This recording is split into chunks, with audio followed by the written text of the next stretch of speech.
Book 20. The Ranging of Powers.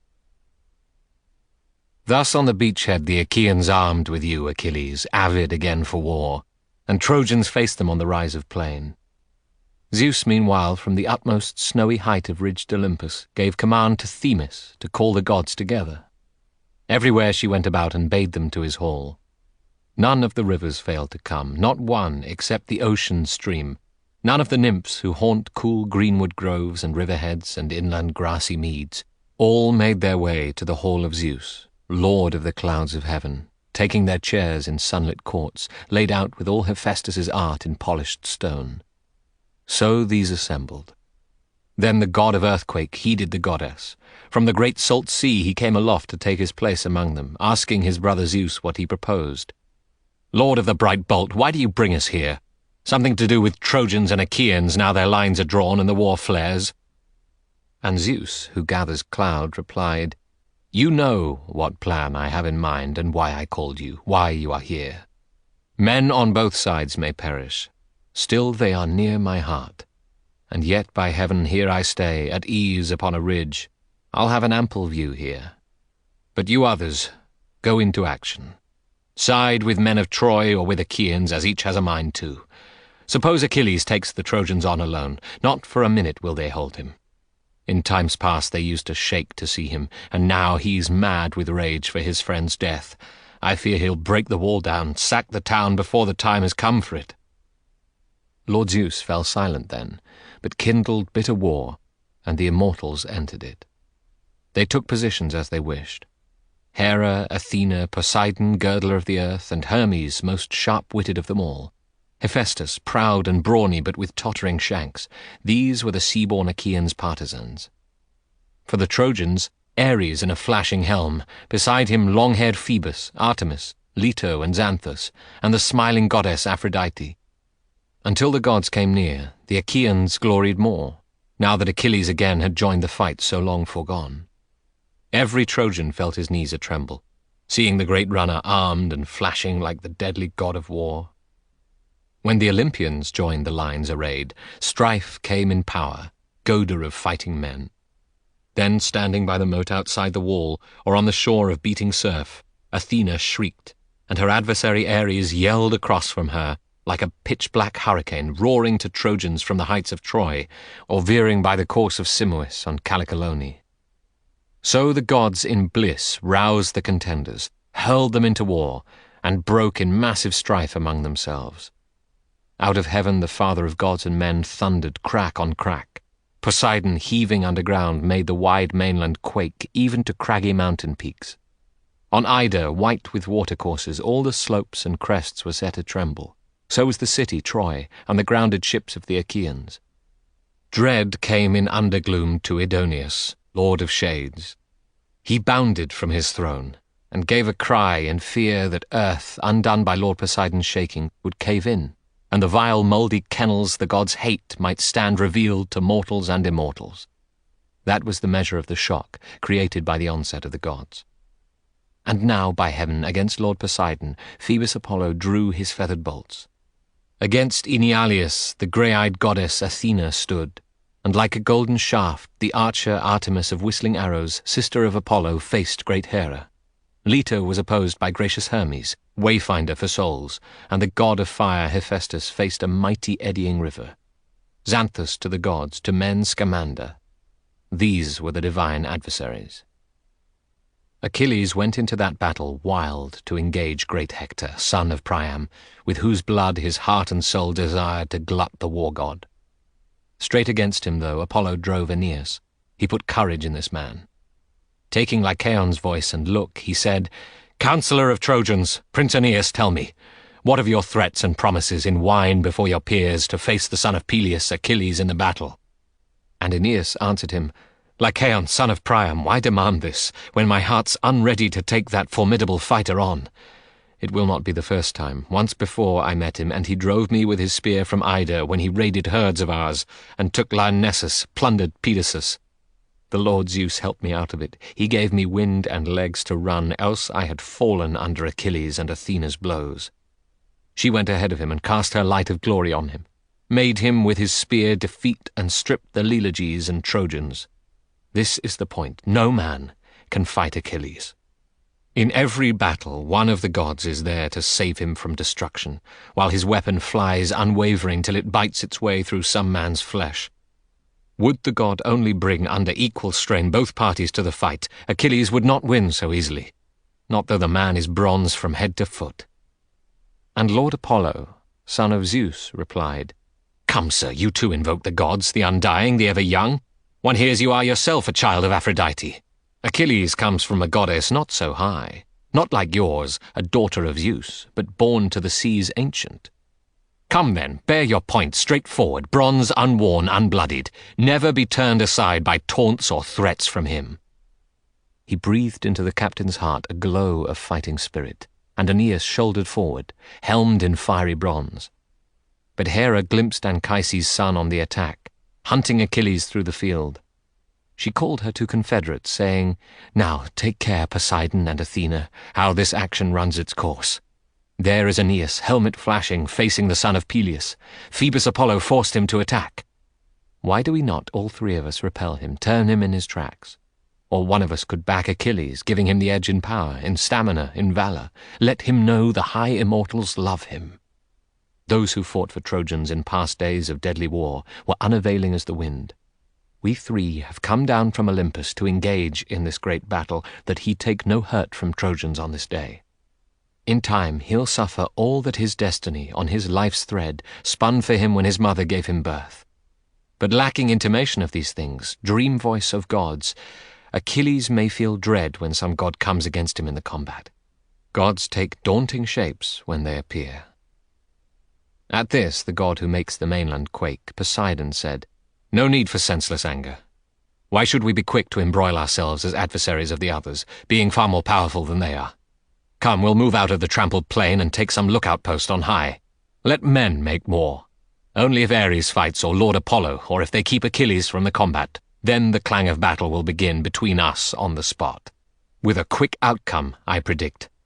They'll be so battered by our arms they must fall back on the Olympian conclave." And Poseidon led them to the wall of Heracles, an earthwork built for the mighty man by Pallas Athena and the Trojans in times past, as cover for him when the sea monster drove him from beach to plain. Now Lord Poseidon took his ease there, followed by the others, shoulders mantled in unbroken cloud. On Callicoloni's brow, opposing gods were seated around Ares, breacher of walls, with you, archer Apollo. Resting so, both companies were thoughtful. Neither cared to take the initiative toward wounds and war. But Zeus, from his high throne, ruled over all. The whole plain now filled up with troops, and flashed with bronze of men and chariots, as the earth reverberated under their feet. Two fighters, far and away the best between the armies, made for each other, both on edge for combat. Aeneas, Anchises, and Achilles. Aeneas had gone forward first, and nodded, menacing, with heavy helm. Well forward of his chest he held his shield, and shook his bronze-shod spear. Opposing him, Achilles now came up like a fierce lion that a whole countryside is out to kill. He comes heedless at first, but when some yeoman puts a spear into him, he gapes and crouches, foam on his fangs. His mighty heart within him groans as he lashes both flanks with his tail, urging his valor on to fight. He glares and bounds ahead, hoping to make a kill, or else himself to perish in the tumult. That was the way Achilles' heart and spirit drove him to meet Aeneas. As they closed, Achilles, prince and formidable runner, spoke first. "Why are you out of line so far, Aeneas, moved to challenge me in battle? Hoping to lord it over Trojan horsemen, heir to Priam's dignity as king? Ah, even if you kill me, not for that will Priam put his honor in your hands. Has he not sons? Is he not sound?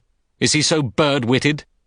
Or have the Trojans parcelled garden land, their choicest in your name, vineyard and ploughland rich for you to tend in case you kill me?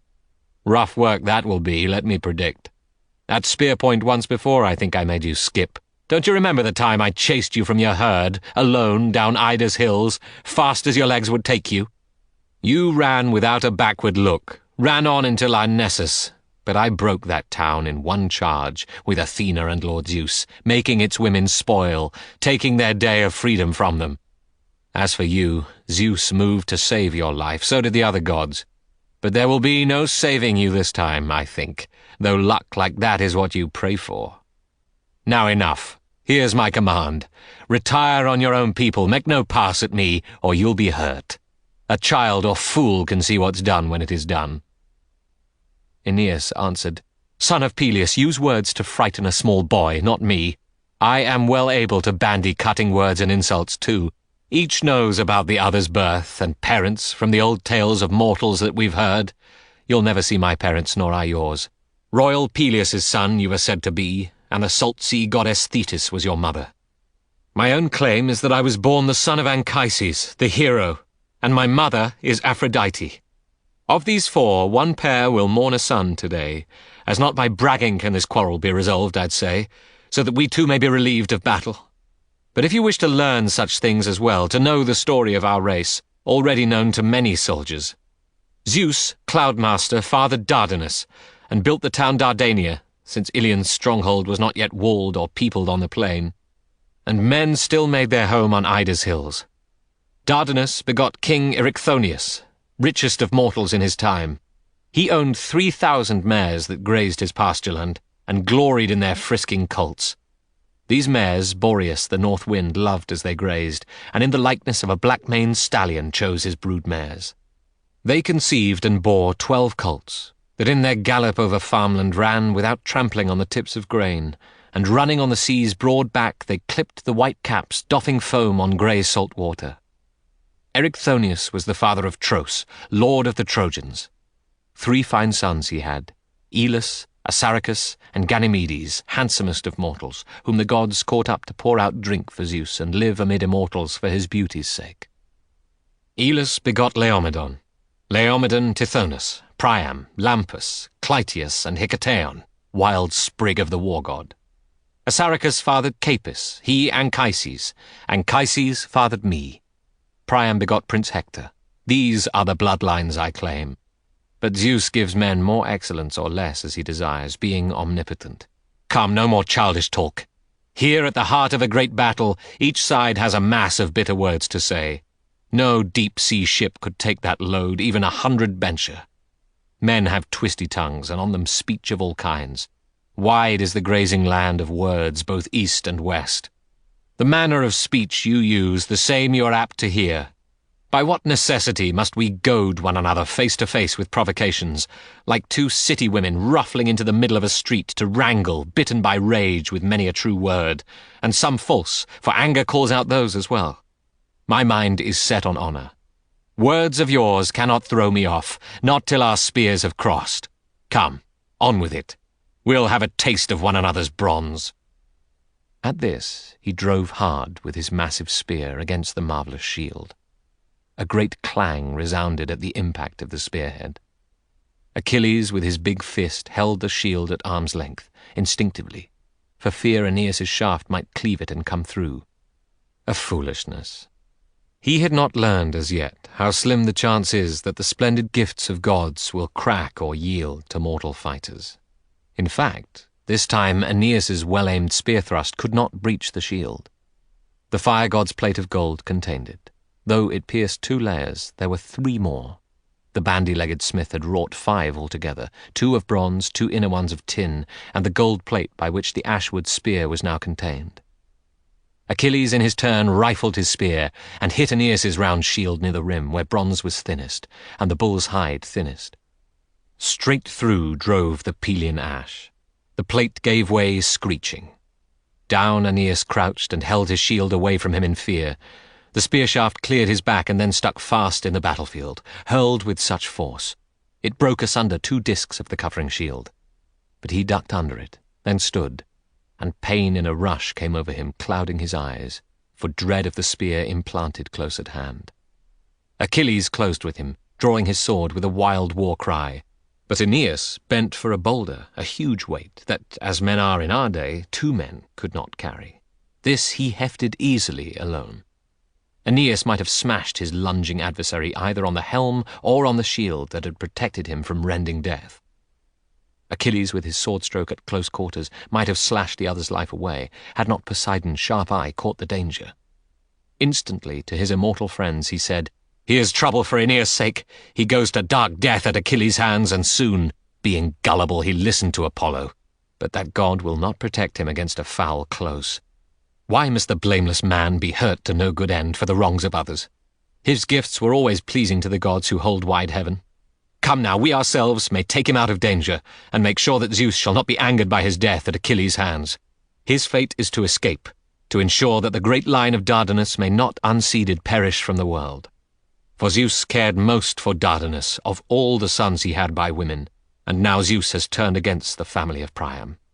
Therefore Aeneas and his sons and theirs will be lords over Trojans born hereafter." The lady Hera answered with wide eyes, "Earthshaker, put your own mind on Aeneas, whether to save him or to let him die. By heaven, Pallas and I have taken oath before the immortals many times, we shall not keep the evil day from any Trojans, even when all Troy catches fire, with flames the fighting Achaeans light." On hearing this, Poseidon, shaker of the earth, made off along the battle line, through press of spears, until he reached Aeneas and Achilles. Instantly, over Achilles' eyes he cast a battle haze, and pulled his ashwood shaft out of the round shield of Aeneas. Then he laid the spear down at Achilles' feet, but swept Aeneas off the ground and upward. Lifted aloft by the god's hand, he soared, traversing many lines of men and chariots, until he reached the flank of the wild field, where the Caucones entered combat. There Poseidon swiftly said into his ear, "Aeneas, what god has commanded it, this recklessness of challenging Achilles, a man more powerful than you are, dearer to the immortal gods? No, stay clear of meeting him, or else you'll drop before your time into the house of death. Remember, after Achilles meets his doom, you may be daring. Then go forward. Then take on the leaders, for there is no other Achaean who can slay you on the field."